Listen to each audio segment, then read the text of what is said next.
মুসলমান ভাইরা আমার, আল্লাহ রাব্বুল আলামিন পবিত্র কোরআনুল কারীমের ৬৬ নম্বর সূরা সূরা আত-তাহরীমের ৮ নম্বর আয়াতে আল্লাহ চমৎকার ভাবে আমাদেরকে জানিয়ে দিলেন, ইয়া আইয়ুহাল্লাযীনা আমানু তুবু ইলাল্লাহি তাওবাতান নাসুহা। আল্লাহু আকবার।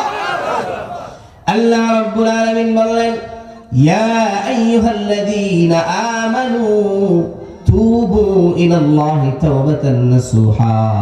হে ঈমানদারেরা, তোমরা প্রকৃতভাবে তওবা করার মতো তওবা করো। আপনি যদি তওবা করার মতো তওবা করতে পারেন, আপনার জীবনের সব গুনাহ যিনি ক্ষমা করে দিবেন তিনি কে? আরো জোরে বলতে হবে, তিনি কে?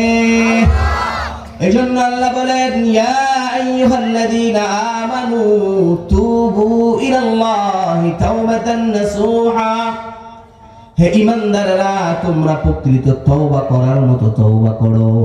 একনিষ্ঠভাবে খাঁটি দিলে যদি তওবা করতে পারো, আমি আল্লাহ তোমাদেরকে গ্যারান্টি দিলাম, তোমার জীবনের সব গুনাহ আমি আল্লাহ ক্ষমা করে দিব।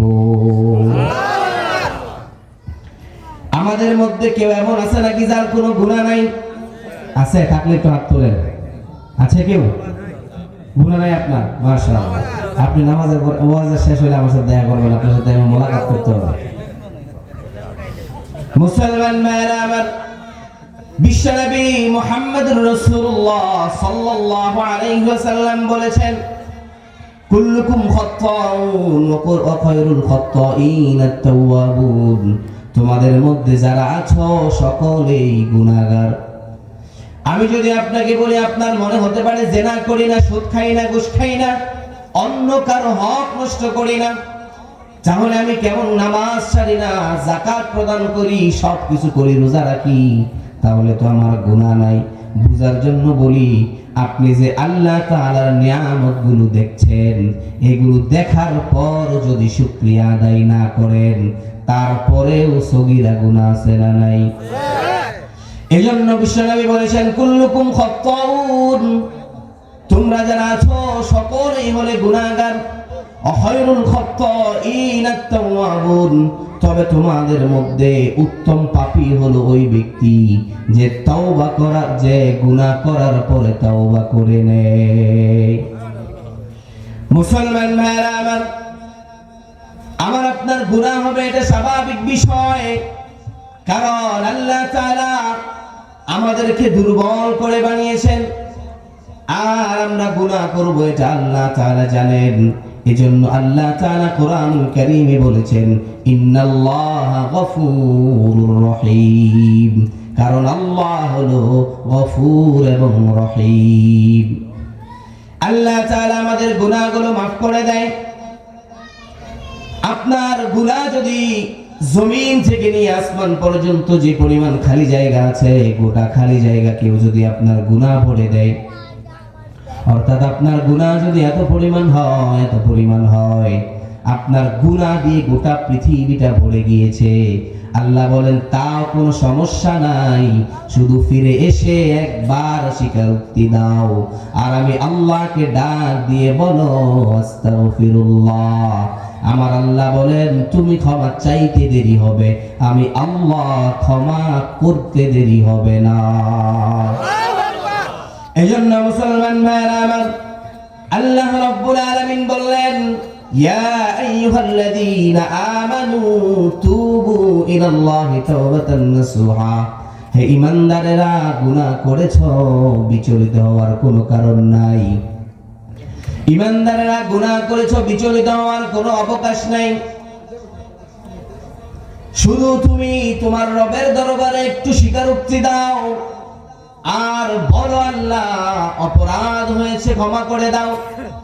আমি আল্লাহ প্রস্তুত হয়ে আছি, তুমি কোন সময় ক্ষমা চাইবা, আর আমি আল্লাহ তোমাকে ক্ষমা করে দিব। মুসলমান ভাইরা আমার, সাইয়েদনা আদম আলাইহিস সালাতু ওয়াস সালাম ভুল করেছিলেন। 350 বছর কান্নাকাটি করার পর চোখের পানি শুকিয়ে গিয়েছে। পানি চোখ দিয়ে রক্ত পড়া শুরু হয়েছে। রক্ত পড়তে পড়তে চোখের কোণে ইনফেকশনের কারণে পুঁজ পড়া শুরু হয়েছে। আল্লাহ তাআলা আদম আলাইহিস সালাতু ওয়াস সালামের দোয়া কবুল করে না। তারপর আল্লাহ নিজেই শিখিয়ে দিলেন, আদম তোমাকে কিছু বাক্য শিখিয়ে দেই, তুমি বলো রব্বানা যালামনা আনফুসানা ওয়া ইল্লাম তাগফির লানা ওয়া তারহামনা লানাকুনান্না মিনাল খাসিরিন। আল্লাহ রাব্বুল আলামিন বললেন, আদম প্রথম স্বীকারোক্তি দাও, রব্বানা যালামনা, আল্লাহ আমি আমার নফসের উপর জুলুম করেছি, আনফুসানা নিজের নফসের উপর জুলুম করেছি, ওয়া ইল্লাম তাগফির লানা, হে আল্লাহ আপনি যদি আমাকে ক্ষমা না করেন তাহলে আমার যাওয়ার কোনো জায়গা নাই। আছে নাকি? দুনিয়ার কোন মানুষের কাছে আপনি কোনো কিছু চাইতে গেলে, আপনি কথার কথা কারো কাছে 500 টাকা ধার চাইলেন, সে হয়তো প্রথমবার দিবে, দ্বিতীয়বার আবার অনেক অনুনয় বিনয় করে যদি বলেন ভাই টাকাটার খুব প্রয়োজন, বাড়িতে চাউল নাই, বাচ্চা কাচ্চা নিয়ে না খেয়ে আছি, হয়তো সে আবার দয়া করে আপনাকে 500 টাকা দিবে। কিন্তু তৃতীয়বার যখন আপনি বলবেন আরো 500 টাকার প্রয়োজন, নিশ্চয়ই ওই লোক আপনাকে অপমান করে তাড়িয়ে দিবে। চিল্লায় বলেন ঠিক কিনা? কিন্তু আমার আল্লাহ হলেন এমন মালিক, এমন আল্লাহ। আল্লাহ বলেন, বান্দা তুমি একবার অপরাধ করার পর ক্ষমা চেয়েছ, ওয়াদাও করেছিলে আর করবে না, তুমি আবার করেছ। একবার কেন, যদি 1 কোটি বার অপরাধ করার পরে আমি আল্লাহর দিকে 2 হাত প্রসারিত করে বলো আস্তাগফিরুল্লাহ, তোমার আস্তাগফিরুল্লাহ পড়তে দেরি হবে, আমি আল্লাহ তোমাকে ক্ষমা করতে দেরি হবে না। তাহলে বুঝে থাকলে বলুন, এমন মালিক পাওয়ার পর গুনাহ রেখে কবরে যাওয়ার কোনো সুযোগ আছে নাকি? এজন্য আল্লাহ রাব্বুল আলামিন বললেন, তোমার জন্য আমি আল্লাহ তাআলা এমন রহমতের ব্যবস্থা করে রেখেছি। আল্লাহ রাব্বুল আলামিন কোরআনুল কারীমের 39 নম্বর সূরা, সূরা জুমারের 53 নম্বর আয়াতে আল্লাহ জানিয়ে দিয়েছেন, কুল ইয়া ইবাদিয়াল্লাযীনা আসরাফু আলা আনফুসিহিম লা তাকনাতু মির রাহমাতিল্লাহ। আল্লাহু আকবার, আল্লাহ আল্লাহ। আল্লাহ রাব্বুল আলামিন বলেন, এই আয়াতগুলোর দিকে যদি আপনি মনোযোগ দিয়ে তেলাওয়াত করতে পারেন, আল্লাহর কসম শরীরের পশম দাঁড়িয়ে যাবে, আমার আল্লাহ কত মেহেরবান, কত মেহেরবান। এজন্য আল্লাহ বললেন, কুল ইয়া ইবাদিয়াল্লাযীনা আসরাফু আলা আনফুসিহিম, হে বান্দা তুমি যদি তোমার নফসের উপর জুলুম করে থাকো, যদি তুমি নামাজ ছেড়ে দিয়ে থাকো, রোজা ছেড়ে দিয়ে থাকো, তারপরেও যদি তুমি আমি আল্লাহর কাছে ক্ষমা চাও, আমি আল্লাহ তোমাকে সাথে সাথে ক্ষমা করে দিব। বুঝে থাকলে বলুন, একজন মানুষ যদি জন্মের পর থেকে বা তার উপর নামাজ ফরজ হওয়ার পর থেকে সে মৃত্যুর 8 দিন পর্যন্ত কোনোদিন নামাজ পড়ে নাই, ওই লোকটাও যদি আল্লাহ তাআলার কাছে তওবা করে ফিরে আসে, আমার আল্লাহ মাফ করবেন নাকি? অবশ্যই করবেন। কারণ আল্লাহ হলেন এমন ইলাহ, এমন মালিক। আমার আল্লাহ বললেন, লা তাকনাতু মির রাহমাতিল্লাহ, বান্দা তোমার গুনাহ যদি হয় খালের পানির সমান, আমি আল্লাহর রহমত হলো সাগরের পানির সমান। বান্দা তোমার গুনাহ যদি হয় সাগরের পানির সমান, আমি আল্লাহ তাআলার দয়া হলো পাহাড়ের সমান। তোমার গুনাহ যদি হয় পাহাড়ের সমান, আমি আল্লাহ তাআলার দয়া হলো আসমানের সমান। আর তোমার গুনাহগুলো যদি হয় আসমানের সমান, তাহলে জেনে রেখো আমি আল্লাহর দয়া হলো আরশে আজিমের সমান। এজন্য মুসলমান ভাইয়েরা আমার, গুনাহ করার পর তওবা করার দরকার আছে না নাই? আমার আপনার গুনাহ হবে, আমার আপনার কাজই হলো গুনাহ করা, আর আল্লাহর কাজ হলো মাফ করা। চিল্লায় বলেন ঠিক কিনা? কারণ আল্লাহ শয়তান আমাদেরকে ধোঁকা দিবে, আমরা গুনাহ করব আর আল্লাহ মাফ করবেন। এটাই হলো আল্লাহ তাআলার ফিতরত। মানুষের স্বভাবজাত অভ্যাস হলো আল্লাহ যেটাকে নিষেধ করেছেন তার প্রতি মানুষের অ্যাট্রাকশন বেশি হয়। চিল্লায় বলেন ঠিক কিনা? এজন্য আল্লাহ জানে আমার বান্দা অপরাধ করবে, অপরাধ করার পর বান্দা যদি ফিরে আসে আল্লাহকে একবার ডাক দিতে দেরি হবে, আল্লাহর সাথে সাথে মাফ করে দিবেন।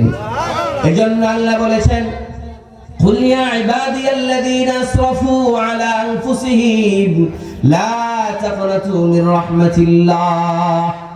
বান্দা তোমার গুনাহগুলো যদি আসমান আর জমিনকে অতিক্রম করে ফেলে তারপরেও আমার রহমত থেকে নিরাশ হওয়া যাবে না।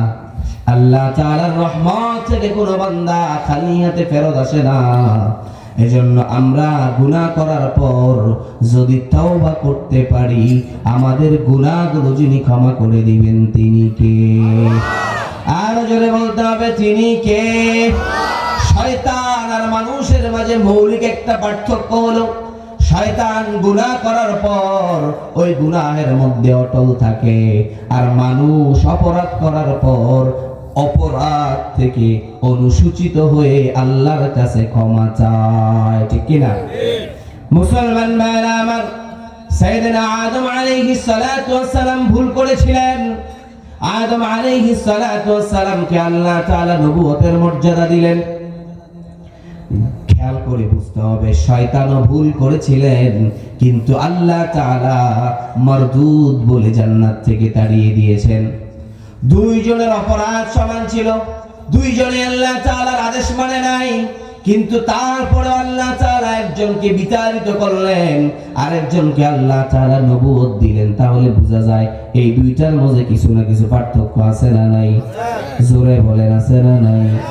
এই দুইয়ের মাঝে পার্থক্য হলো আল্লাহ তাআলা শয়তানকে যখন সিজদা করার নির্দেশ দিলেন, শয়তান আল্লাহ তাআলার সাথে আর্গুমেন্ট করলেন, আল্লাহ তাআলার সাথে তর্ক বিতর্ক করলেন। তর্ক করার কারণে আল্লাহ তাআলা শয়তানকে মারদুদ বলে জান্নাত থেকে তাড়িয়ে দিয়েছেন। আর সাইয়েদনা আদম আলাইহিস সালাতু ওয়াস সালাম বুঝেছেন যে আল্লাহ তাআলার সামনে কোনো আর্গুমেন্ট চলে না। যে মালিক আমাকে যে নির্দেশ দিয়েছেন এই নির্দেশ আমি পালন করতে পারি নাই, অতএব আমি ব্যর্থ। আমি আমার ব্যর্থতার বোঝা কাঁধে নিয়ে আল্লাহ তাআলার কাছে ক্ষমা চাই, আল্লাহ ক্ষমা করে দিবেন। আল্লাহ ঠিক ক্ষমা করে দিয়েছেন, ঠিক চিল্লায় বলেন ঠিক কিনা? অতএব আমার আপনার গুনাহ হবে, ভুল হবে, এটা নিতান্তই স্বাভাবিক বিষয়, কিন্তু এই ভুলের মাঝে অটল থাকা যাবে? কি বলেন, থাকা যাবে?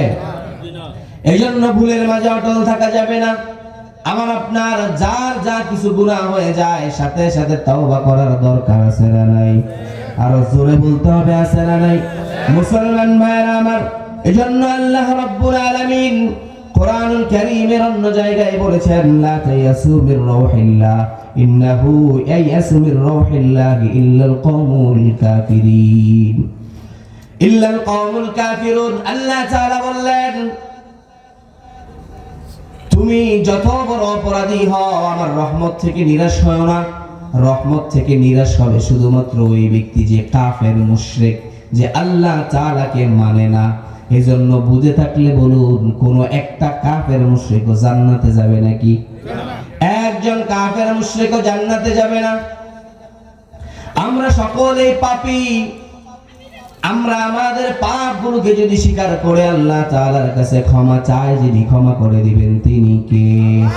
এজন্য যত বড় পাপী হোক আল্লাহ তাআলার কাছে ক্ষমা চাইতে দেরি হবে, আমার আল্লাহ ক্ষমা করতে দেরি হবে না। মদিনার এক যুবক ছিল যার অপরাধ ছিল সে সব সময় কাফনের কাপড় চুরি করত। তার কাজটাই ছিল সে কাফনের কাপড় চুরি করত। একদিন এক সুশ্রী যুবতী মহিলার লাশ মদিনায় দাফন করা হলো। ওই সময় ওই লোক যখন তার কাছে খবর আসলো মদিনায় একজন সুশ্রী যুবতীর লাশ দাফন করা হয়েছে, সে কাপড় চুরি করার জন্য কবর খনন করলো।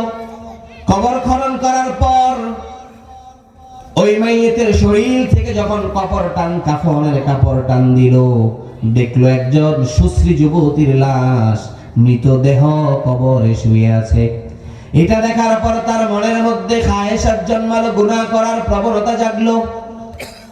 ওই কাফনচোর মনে মনে চিন্তা করলো, কবরস্থানে কেউ জীবিত নাই, সবাই মৃতশায়িত হয়ে আছেন, আশেপাশে কোনো মানুষ নাই, কেউ দেখবে না, গুনাহ করে ফেলি। সে ওই যুবতী মহিলার সাথে জেনায় লিপ্ত হয়ে গেল। সে জেনায় লিপ্ত হওয়ার পর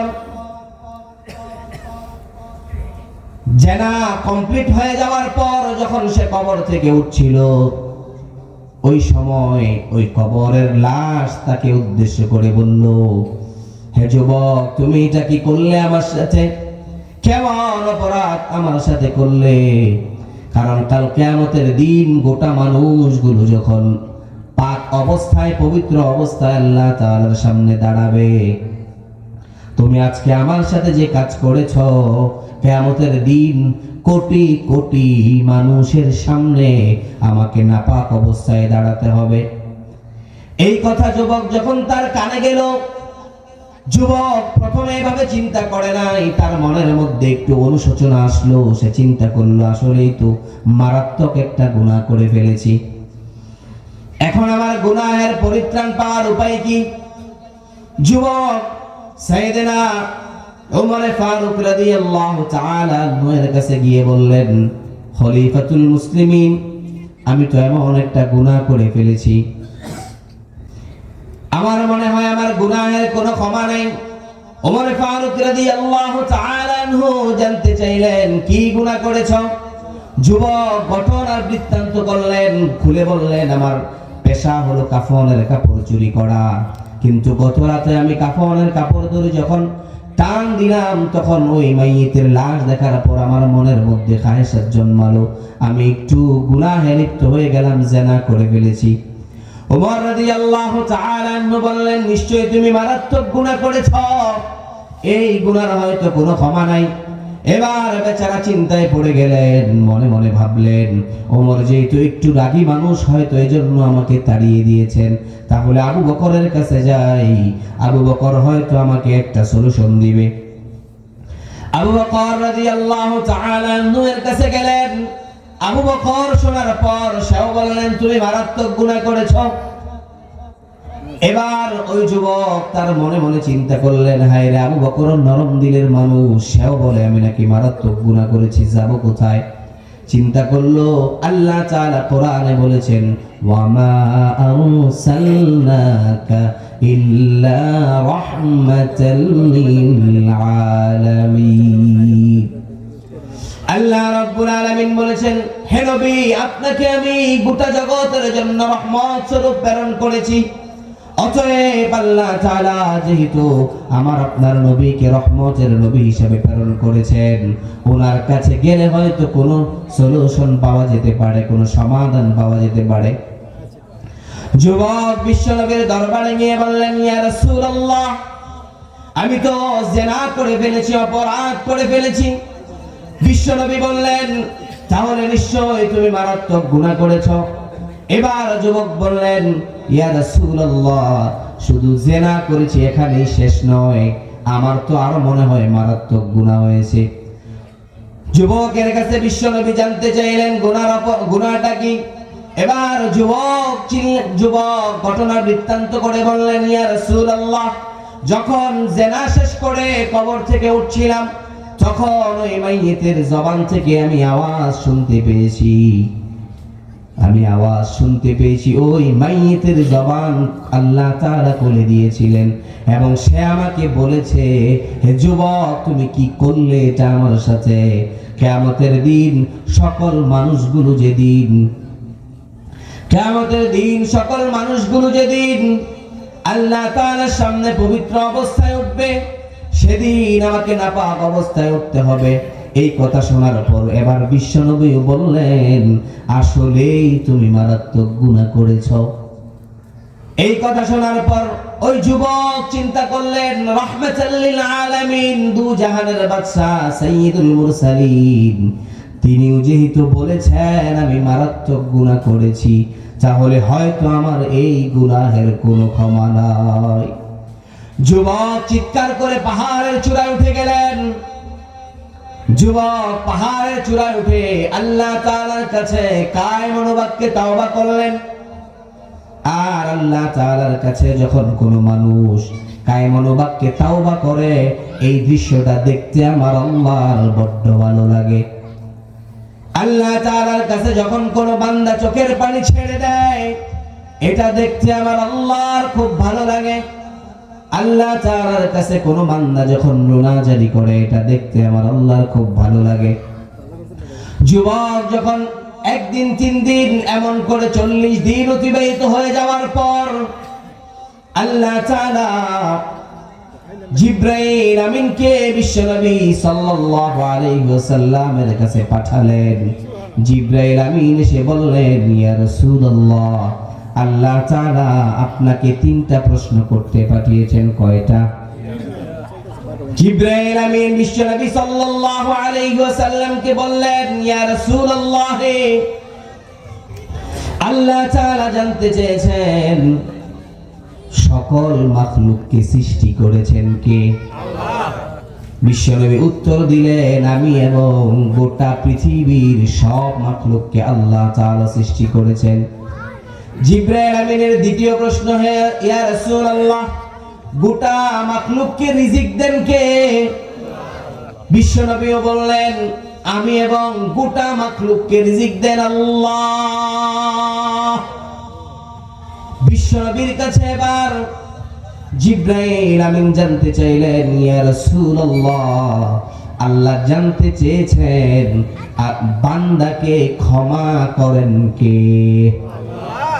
বিশ্বনবী বললেন, সকল বান্দাকেই তাওবা করার পর আল্লাহ তাআলাই ক্ষমা করে দেন। এবার জিবরাইল আমিন সুসংবাদ শুনিয়ে দিলেন, ইয়া রাসূলুল্লাহ, যে যুবক কিছুদিন পূর্বে আপনার কাছে এসে তার গুনাহের ব্যাপারে জানতে চেয়েছিল, সে এমন ভাবে তাওবাতুন নাসুহা বা এমন ভাবে তাওবা করার মতো তাওবা করেছে, আল্লাহ তাআলা সুসংবাদ জানিয়ে দিয়েছেন। আল্লাহ তাআলা বলেছেন, আল্লাহ ওই যুবকের সব গুনাহ ক্ষমা করে দিয়েছে। মুসলমান ভাইরা আমার, তাহলে বুঝে থাকলে বলুন, গুনাহ করার পর তওবা করলে ক্ষমা করে দেন কে? যত বড় গুনাহই হোক। ছোট্ট আরেকটা ঘটনা বলি। বিশ্বনবীর সাহাবী হযরত আবু হুরায়রা রাদিয়াল্লাহু তাআলা আনহু, তার কাছে মদিনার একজন সুশ্রী যুবতীর আগমন ঘটলো। এসে বলল, হে আবু হুরায়রা, তোমার কাছে আমার একটা প্রশ্ন আছে। আবু হুরায়রা জানতে চাইলেন, বলো বলো কি? আবু হুরায়রা রাদিয়াল্লাহু তাআলা আনহুকে ওই মহিলা জানতে চাইলেন, আমি আমার যৌবনের তাড়নায় খাহেসাতের কারণে জিনা করেছি, আমার কোনো ক্ষমা আছে নাকি? আবু হুরায়রা প্রথমে মুখ ফিরিয়ে নিলেন। এরপর আবু হুরায়রার কাছে জানতে চাইলেন, বললেন, আবু হুরায়রা, এখানে আমার গুনাহ শেষ না, আরো একটু আছে। আবু হুরায়রা বললেন, ঠিক আছে, বলো তোমার গুনাহ কি? এবার বলল, ওই জিনা করার কারণে আমার গর্ভে সন্তান এসেছে। ওই সন্তান ভূমিষ্ঠ হওয়ার পর যখন একটু বড় হয়েছে, আমি মনে মনে চিন্তা করলাম এই যুবক তার পিতৃ পরিচয় কি দিবে। এটা চিন্তা করে ওই আমার শিশু সন্তানটাকে আমি গলা টিপে হত্যাও করে ফেলেছি। আবু হুরায়রা পরিষ্কার জানিয়ে দিয়েছেন, তুমি এমন মারাত্মক গুনাহ করেছো, এই গুনাহের কোনো ক্ষমা নাই, কোনো মাফ নাই। ওই মহিলা, তাফসীরে ইবনে কাসীরের মধ্যে আসছে, ওই মহিলা তার বুকের মধ্যে বড় জোরে জোরে থাপ্পড় দিতে দিতে আবু হুরায়রার ঘর থেকে বের হয়ে চলে গেলেন। এবার এই দৃশ্য দেখে আবু হুরায়রার মনে খুব দয়া হলো। আর আবু হুরায়রার মনে হলো, আল্লাহ কোরআনে বলেছেন, ইন্নাল্লাহা গফুরুর রহিম। তাহলে আমি যে বলে দিলাম গুনাহের কোনো ক্ষমা নাই, আসলে কি বিষয়টা এমন নাকি? বিশ্বনবী সাল্লাল্লাহু আলাইহি ওয়াসাল্লামের চিরাচরিত নিয়ম ছিল, বাদাল ফজর, ফজরের নামাজের পর সাহাবে কেরামের প্রশ্নের জবাব দিতেন। বিশ্বনবীর কাছে আবু হুরায়রা জানতে চাইলেন, ইয়া রাসূলুল্লাহ, গত রাতে একজন সুশ্রী মহিলা এসে আমার কাছে জানতে চাইলো সে জেনা করেছে, জেনায় সন্তান হওয়ার পর ওই সন্তানকে গলা টিপে হত্যা করেছে, তাহলে এর কোনো মাফ আছে নাকি? বিশ্বনবী বললেন, আবু হুরায়রা তুমি কি উত্তর দিয়েছ? আবু হুরায়রা বললেন, ইয়া রাসূলুল্লাহ, আমি জানিয়ে দিয়েছি এই গুনাহের কোনো ক্ষমা নাই। এবার বিশ্বনবী সাল্লাল্লাহু আলাইহি ওয়াসাল্লাম বললেন, আবু হুরায়রা তুমি যখন ওই মহিলাকে উত্তর দিয়েছো, গত রাতেই আল্লাহ তাআলা জিবরাইল আমিনকে আমার কাছে প্রেরণ করেছেন।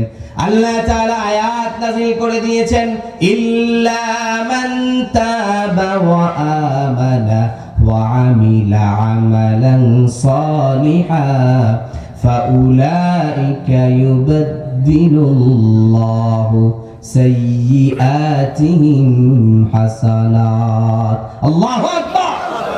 আল্লাহ রাব্বুল আলামিন জানিয়ে দিলেন, কোন বান্দা যদি তওবা করে গুনাহ করার পরে, তাহলে আমি আল্লাহ তার সমস্ত গুনাহগুলো মাফ করে দেই। আল্লাহ জানিয়ে দিলেন, ওই যে মহিলা তোমার ঘর থেকে বের হওয়ার সময় তার বুকের মধ্যে জোরে জোরে আঘাত করে আফসোস করতেছিল, আমি আল্লাহ আমার কোন বান্দা অপরাধ করার পরে সে নিজেকে যদি অপরাধী সাব্যস্ত করে এবং সে যদি কাইমন বাক্যে আমি আল্লাহর কাছে ক্ষমা চাই, আমার রহমতের দরিয়ায় ঢেউ খেলে যায়, আমি আল্লাহর সাথে সাথে তাকে মাফ করে দেই। আল্লাহ তাআলা ওই যুবতী মহিলাকেও মাফ করে দিলেন। আজকে কথাগুলো বুঝে থাকলে বলবেন, আমাদের সমাজে এমন জেনা ব্যভিচার অন্যায় অপরাধ আছে না নাই? আমরাও যদি তওবা করি, আমাদেরকেও যিনি ক্ষমা করে দিবেন তিনি কে? আর জোরে বলতে হবে, তিনি কে?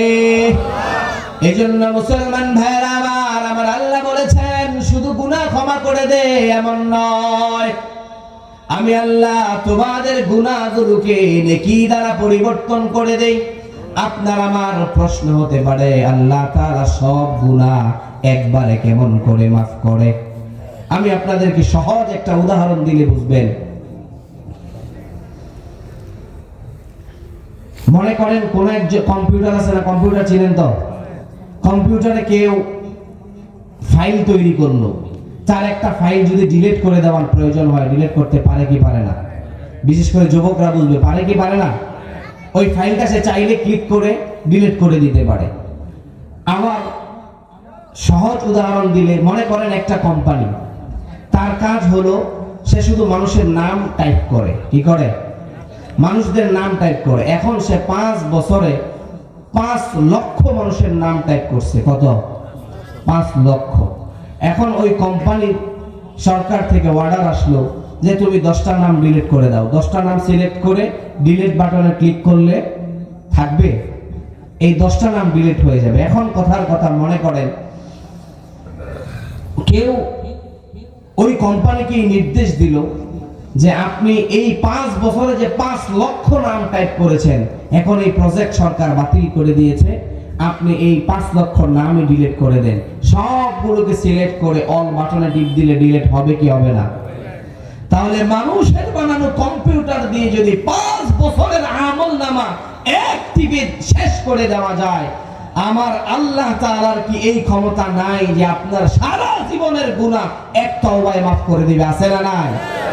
তাহলে আমরা এত চমৎকার একজন মালিক পাওয়ার পরেও আমরা এই গুনাহ নিয়ে কবরে যাওয়ার কোনো অবকাশ আছে? চিল্লায় বলতে হবে, আছে? আরো সহজ করে বলি, আমি গুনাহ করার পর তওবা করলাম, আল্লাহ মাফ করে দিল। এবার আমরা যদি বলি যে আল্লাহ আপনি তো গফুর দিয়ে মাফ করে দিয়েছেন, আপনি তো এই আয়াতের শেষাংশে বলেছেন ইন্নাল্লাহা গফুরুর রহিম, তো আপনি গফুর দিয়ে মাফ করলেন, এবার কিছু বোনাস টোনাস দিবেন না? আল্লাহ দিব কি দিব না? সবাই বলেন, দিবে কি দিবে না? কেমন করে দিবে? কথার কথা, আমার আপনার যার গুনাহ যত বেশি, আল্লাহ তাআলা বলেন আমি আল্লাহ তাকে অফারও দেই তত বেশি। কারণ আল্লাহ গফুর দিয়ে গুনাহ মাফ করলেন, রহিম দিয়ে আল্লাহ অফার দিতে পারেন কি পারেন না? কথার কথা আপনাদের মসজিদের ইমাম সাহেব, আমরা বিশ্বাস করি ওনার কোনো গুনাহ নাই, তারপরেও ধরে নিলাম ওনার 100 গুনাহ। কত? 100 গুনাহ। কত? 100। এখন তিনি আলোচনা শোনার পর চিন্তা করলেন যে আমার যেহেতু কিছু গুনাহ আছে, তাহলে আমি আল্লাহর কাছে খাঁটি দিলে তওবা করি। আল্লাহ চাইলে ওই গুনাহগুলো মাফ করতে পারেন কি পারেন না? আল্লাহ তার 100 গুনাহ মাফ করে দিয়েছেন। এবার 100 গুনাহ মাফ করে দেওয়ার পর তারে যদি আল্লাহ বোনাস দেয়, কত দিবে? 100। এবার মনে করেন আমাদের কাপাসিয়ার সবচেয়ে খারাপ যে লোকটা আছে, এই লোকটা চিন্তা করলো যে জীবনে অনেক গুনাহ করেছি, তার গুনাহ মনে করেন 5 লক্ষ। কত? তার 5 লক্ষ গুনাহ। এখন সে যদি তাওবা করে, তাওবা করার পর আল্লাহ তার সকল গুনাহ মাফ করে দিল। এবার সে আল্লাহ যে বলছে গফুরুর রহিম এবং বলছে ফাউলাইকা ইউবাদদিলুল্লাহু সাইয়্যাতিহিম হাসানাত, আমি আল্লাহ গুনাহকে নেকি দ্বারা পরিবর্তন করে দিব। তাহলে এই লোকের গুনাহ ছিল 5 লক্ষ, তার গুনাহ যদি আল্লাহ মাফ করে দিয়ে আবার পরিবর্তন করে দেয়, তাহলে তার নেকি হবে কয় লক্ষ? বুঝছেন আপনারা? সুবহানাল্লাহ বলবেন না? এই জন্য আমার সাথে বলেন, অপরাধী যত বড় অফার তত বড়। অপরাধী যত বড় অফার তত বড়। আমার কথা মুসলমান ভাই আমার, এই কথাটা আল্লাহ রাব্বুল আলামিন কোরআনুল কারীমের 25 নম্বর সূরা ফুরকানের 70 নম্বর আয়াতে আল্লাহ জানিয়েছেন, ইল্লা মান তাবা ওয়া আমানা ওয়া আমিলা সালিহান ফাউলাইকা ইউবাদদিলুল্লাহু সাইয়্যাতিহিম হাসানাত। আল্লাহু আকবার। আল্লাহ রাব্বুল আলামিন বললেন, তোমার গুনাহ যত বড় হোক, তুমি গুনাহ করার পর যদি তওবা করো, তাহলে আমি আল্লাহ তোমাদের গুনাহগুলোকে মাফ করে দিয়ে তোমাদের গুনাহগুলোকে আমি আল্লাহ নেকি দ্বারা পরিবর্তন করে দিব। এজন্য মুসলমান ভাইরা আমার, আল্লাহ তাআলা কোরআনুল কারীমে তার রহমতের ঘোষণা দিয়েছেন, দয়ার ঘোষণা দিয়েছেন, মহব্বতের ঘোষণা দিয়েছেন। আল্লাহ তাআলার মতো এমন একজন মালিক পাওয়ার পর, এমন একজন ইলাহ পাওয়ার পর আমাদের গুনাহ রেখে কবরে যাওয়ার কোনো সুযোগ আছে নাকি? তাহলে আমাদের সব ভরসা একমাত্র কার উপর? জোরে বলেন, কার উপর? মুসলমান ভাইরা আমার, আল্লাহ রাব্বুল আলামিন আমাদের জন্য যে দয়া এবং রহমত নাজিল করেন, আল্লাহ তাআলা আমাদের জন্য তার বান্দার প্রতি আল্লাহর যে মায়া এবং মহব্বত, এই মহব্বতকে আল্লাহ রাব্বুল আলামিন তৈরি করার পর ভাগ করেছেন কয়টা? আল্লাহ তাআলা এই মহব্বত তৈরি করার পর আল্লাহ তাআলা 99 ভাগ তার নিজের কাছে রেখে দিয়েছেন, 1 ভাগ গোটা মাখলুককে দিয়েছেন। ওই 1 ভাগ মহব্বত পাওয়ার কারণে পিতামাতার সাথে সন্তানের যে মহব্বত আছে না নাই? স্বামী স্ত্রীর মহব্বত আছে না নাই? জিএফ বিএফ এর মহব্বত আছে না নাই? এটা মুরব্বীরা বুঝবে না, যুবকরা ঠিকই বুঝছে। বলেন, 1 ভাগ মহব্বত আল্লাহ তাআলা আমাদেরকে দেওয়ার কারণে আমাদের ভালোবাসার গান আছে না নাই? ভালোবাসার উপন্যাস আছে না নাই? ভালোবাসার নাটক সিনেমা আছে না নাই? 1 ভাগ মহব্বত আল্লাহ তাআলা আমাদেরকে দিয়েছেন। এই যদি হয় এই মহব্বতের বা ভালোবাসার এই অবস্থা, আল্লাহ তাআলা যদি আমাদেরকে 20 ভাগ মহব্বত দিতেন, তাহলে আমার মনে হয় প্রত্যেক দিনই 14 ফেব্রুয়ারি হতো। কি বলেন আপনারা? গতকালকে গেছে 14 ফেব্রুয়ারি, এটা মুসলমানের কোন উৎসব? এখন আলহামদুলিল্লাহ গতকালকে আমি দেখেছি আমাদের কাপাসিয়াতেও এক শ্রেণীর যুবকরা এটা আন্দোলন করেছে যে এটা মুসলমানের কোন উৎসব না, এটা মুসলমান প্রত্যাখ্যান করতে হবে, এটা মুসলমান গ্রহণ করতে পারে না, কারণ এটা বিশ্ব বেহায়াপনার দিবস। চিল্লায় বলেন ঠিক কিনা? এটা বিশ্ব বেহায়াপনার দিবস, নারীদের সম্ভ্রম হারানোর দিবস। এজন্য পিতামাতার উচিত হলো বিবাহটাকে সহজ করে দেওয়া। চিল্লায় বলেন ঠিক কিনা? বিবাহটাকে সহজ করে দেন। আপনার সন্তান ইন্টারমিডিয়েট পড়ে, সে 500 টাকার টিউশনি করে, আপনি আরো 500 টাকা দিয়ে বলেন 1000 টাকা দেন, মোহর দিয়ে বাড়িতে বউ নিয়ে আসবে। কি বলেন আপনারা? বিয়েটাকে যদি সহজ করে দিতে পারেন, আল্লাহর কসম আমাদের সমাজ থেকে জেনা, ব্যভিচার আর ইফতিজি উঠে যাবে। চিল্লায় বলেন ঠিক কিনা? কিন্তু আমরা বিবাহটাকে কঠিন করছি। একটা ছেলে, সে 16 বছর বয়সে ম্যাচিউর হয়ে যায়, আর তাকে বিয়ে করান আপনি 32 বছর বয়সে, এই বাকি 16 বছর কি সে বসে বসে আঙ্গুল চুষবে? এই জন্য আমাদের সমাজে আমরা শুনি কিছুদিন পর অমুক ছেলে অমুকের মেয়ে নিয়ে বাড়ি থেকে পালিয়ে গেছে, আছে না নাই? এটা শুধু বিবাহকে কঠিন করার কারণে। বিবাহ যদি সহজ হতো, প্রত্যেক বাবা যদি তার সন্তানকে প্রাপ্তবয়স্ক হওয়ার সাথে সাথে বিবাহ করিয়ে দিত, এই ধরনের বিশৃঙ্খল ঘটনা আমাদের সমাজে ঘটতো। কি বলেন? ঘটতো। এজন্য আল্লাহ তাআলা আমাদেরকে বুঝার তৌফিক দান করুক, বলেন আমিন। এজন্য আমরা সব সময় একজনের দয়া মহব্বতের ভরসা করব। তিনি কে? জোরে বলতে হবে, তিনি কে? আল্লাহ রাব্বুল আলামিন।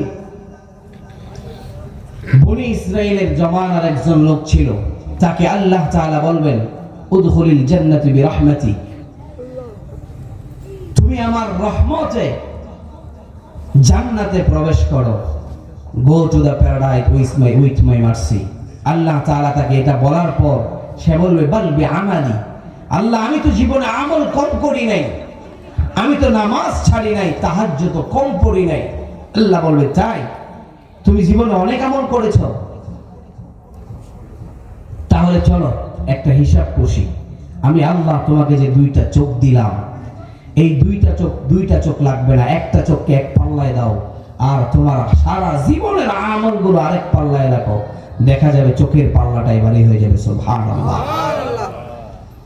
আপনাকে আল্লাহ যে 2টা চোখ দিয়েছেন, এই 2টা চোখের একটা চোখের শুকরিয়া আপনার গোটা জীবনের আমল দিয়েও আদায় করা সম্ভব। চিল্লায় বলেন সম্ভব।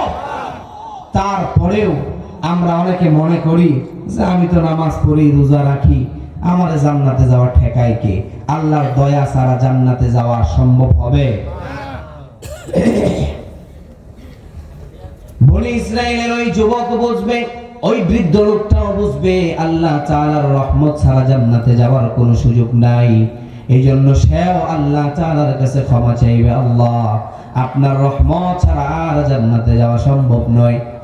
আল্লাহ তাআলা বলবে এবার তুমি সঠিক পথে এসেছো, উদখুলুল জান্নাহ, তুমি জান্নাতে প্রবেশ করো আমার রহমতে। ওই যুবক, ওই বৃদ্ধ লোকটাও জান্নাতে প্রবেশ করবে আল্লাহ তাআলার রহমতে। এই জন্য আল্লাহ তাআলার রহমতের উপর ভরসা করার দরকার আছে না নাই? আরো জোরে বলতে হবে, দরকার আছে না নাই? এই জন্য মুসলমান ভাইরা আমার, আল্লাহ তাআলা আমাদেরকে তাওবা করার নির্দেশ দিয়েছেন, কিন্তু 2টা সময় তাওবা কবুল হয় না।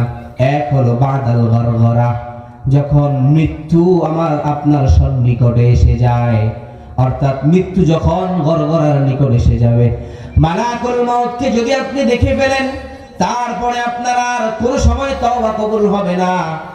তারপরে বাদা তুলুইশ শামসি মিন মাগরিবিহা, আপনার যখন পশ্চিম দিকে কিয়ামতের আগে সূর্য উদিত হবে, তখন আর তাওবা কবুল হবে না। এজন্য সময় মতো তাওবা করার দরকার আছে না নাই? মুসা আলাইহিস সালাতু ওয়াস সালাম কারুনকে বলেছিল তাওবা করো, তুমি তোমার সম্পত্তির যাকাত দাও। কারুন বলেছিল আমি আমার নিজের বুদ্ধিমত্তা দিয়ে এই সম্পত্তিগুলো অর্জন করেছি, অতএব আমি কেন যাকাত দিব? আমি আমার পরিশ্রমে সম্পদ অর্জন করেছি, আমি সম্পদের যাকাত দিব না। মুসা আলাইহিস সালাতু ওয়াস সালাম বললেন তুমি যদি সম্পদের যাকাত না দাও, তাহলে তুমি আল্লাহ তাআলার আযাবের অপেক্ষায় থাকো, আল্লাহ তাআলার আযাবের অপেক্ষায় থাকো। এবার কারুন বলল তুমি পারলে আল্লাহ তাআলার আযাব নিয়ে আসো। আল্লাহ তাআলা কোরআনুল কারীমে কারুনের ব্যাপারে বলেছেন আতাইনাহু মিনাল কুনুজ, এমন কোন ধন ভান্ডার নাই যা আমি কারুনকে দেই নাই। এত সম্পত্তি থাকার পরেও সে যাকাত দিতে অস্বীকার করেছে। যাকাত অস্বীকার করার কারণে আল্লাহ তাআলা তার গোটা সম্পত্তিটাকে মাটির নিচে দাবিয়ে দিয়েছে। মাটির নিচে যখন তার সম্পত্তিগুলো দাবা শুরু করলো, হাঁটু পর্যন্ত দাবার পর সে মনে করেছে বেঁচে যাবে, কোমর পর্যন্ত দেবে যাওয়ার পর তারপরেও সে মনে করেছে বেঁচে যাবে। তার যখন ডাবতে ডাবতে সে যখন তার গলা পর্যন্ত ডেবে গেল, এবার মুসা আলাইহিস সালাতু ওয়াস সালামকে ডেকে বলল, হে মুসা, আমার যত সম্পত্তি আছে সব কিছু তোমাকে আর তোমার রব আল্লাহকে দিয়ে দিলাম। কিন্তু আল্লাহ কি ওই সময় তার কথা শুনবে নাকি? এজন্য বলেছেন দুইটা সময় তওবা কবুল হয় না, যখন মৃত্যু সন্নিকটে এসে যায়। মুসলমান ভাইরা আমার, মৃত্যু আমাদের এত অনিশ্চিত, কখন এসে যায় কেউ জানি নাকি? আজকে এখানে আমরা আলোচনা শুনতেছি, এখান থেকে বাড়িতে যাওয়ার গ্যারান্টি কারো আছে নাকি? কেউ বাড়িতে যাওয়ার গ্যারান্টি নাই। শ্বাস নিলাম, এই শ্বাস আবার বের করতে পারবো, এই সুযোগটুকু আমাদের আছে নাকি? এই সুযোগটাও আমাদের নাই। এজন্য আমাদের সকলের উচিত হলো গুনাহ করার সাথে সাথে তওবা করা, ঠিক কি না? কয়েকটা জিনিস আছে যেগুলোকে কোনো সময় ত্বরান্বিত করা যায় না, দেরি করা যায় না। এক হলো সালাতু আলা ওয়াক্তিহা, নামাজের সময় যখন হয়ে যায় সাথে সাথে নামাজ আদায় করার দরকার আছে না নাই? বিশ্বনবী বলেছেন, যখন কোন মাইয়িত মৃত্যুবরণ করে তার লাশকে বেশি ত্বরান্বিত করো না, রেখে দিও না, যত তাড়াতাড়ি সম্ভব কবরস্থ করে দাও। আর যখন কোনো অপরাধ করে ফেলো, অন্যায় করে ফেলো, অন্যায় অপরাধগুলো করার পর তোমার জন্য উচিত হবে সাথে সাথে তওবা করে নেওয়া। আল্লাহ আমাদের সকলকে গুনাহ করার পর সাথে সাথে তাওবা করার তৌফিক দান করুক। প্রত্যেকে বলে আমিন, আরো জোরে বলে আমিন। মুসলমান ভাইরা আমার, আমি আপনি যদি তাওবা না করি তাহলে সমস্যা কি? শয়তান আল্লাহ রাব্বুল আলামিনের কাছে চ্যালেঞ্জ করলো, আল্লাহ আপনি তো জাহান্নাম 7টা বানিয়েছেন আর জান্নাত বানিয়েছে কয়টা? জোরে বলতে হবে কয়টা? শয়তান আল্লাহকে চ্যালেঞ্জ ছুড়ে দিল, আল্লাহ আপনি পারলে জাহান্নাম আরো 2-4টা বেশি বানান। আল্লাহ বললেন কেন কেন? শয়তান বললেন, আমি আপনার বান্দাকে চতুর্দিক থেকে প্ররোচনা দিব, চতুর্দিক থেকে ওয়াসওয়াসা দিব। আপনি আপনার সকল বান্দাদেরকে আমি আপনাকে চ্যালেঞ্জ দিলাম, আমি সকলকে একসাথে নিয়ে জাহান্নামে যাব। আল্লাহ তাআলা কোরআনুল কারীমে এই কথাটা আমাদের জন্য জানিয়ে দিয়েছেন। قال فبما أغويتني لأقعدن لهم صراطك المستقيم। বললেন আমি আপনার কোন বান্দাকে সিরাতে মুস্তাকিমের পথে পরিচালিত হতে দিব না, এজন্য আপনি জাহান্নাম বেশি করে বানান। আল্লাহ তাআলাকে বললেন, আল্লাহ তাআলা তাকে উত্তর দিলেন, আমার গোটা পৃথিবীর সকল বান্দা যদি, সকল মানুষ যদি অন্যায় অপরাধ করে, সে সারাদিন অপরাধ করলো, ফজর ছেড়ে দিয়েছে, যোহর ছেড়ে দিয়েছে, আসর ছেড়ে দিয়েছে, মাগরিব ছেড়ে দিয়েছে, সে যদি এশা এসে আমি আল্লাহকে 2টা সিজদা দিয়ে হাত তুলে আমার কাছে অপরাধী বলে স্বীকারোক্তি দেয়, আর যদি সে বলে আল্লাহ সারাদিন শয়তানের ওয়াসওয়াসা পড়ে নামাজগুলো ছেড়ে দিয়েছি, অন্যায় অপরাধের সাথে লিপ্ত হয়েছি, আমি আজ অপরাধ করব না, আপনার কাছে স্বীকারোক্তি দিলাম, ওয়াদা করলাম, আর সে যদি খালি বলে আস্তাগফিরুল্লাহ, আমার আল্লাহ বলেন সাথে সাথে তার গোটা জীবনের গুনাহগুলো ক্ষমা করে দিব। তাহলে বুঝে থাকলে বলুন, গুনাহ রেখে যাওয়ার কোনো সুযোগ আছে নাকি? গুনাহ রেখে যাওয়ার কোনো সুযোগ নাই। এজন্য গুনাহ হয়ে যাওয়ার সাথে সাথে তওবা করার দরকার আছে না নাই? আর জোরে বলতে হবে দরকার আছে না নাই?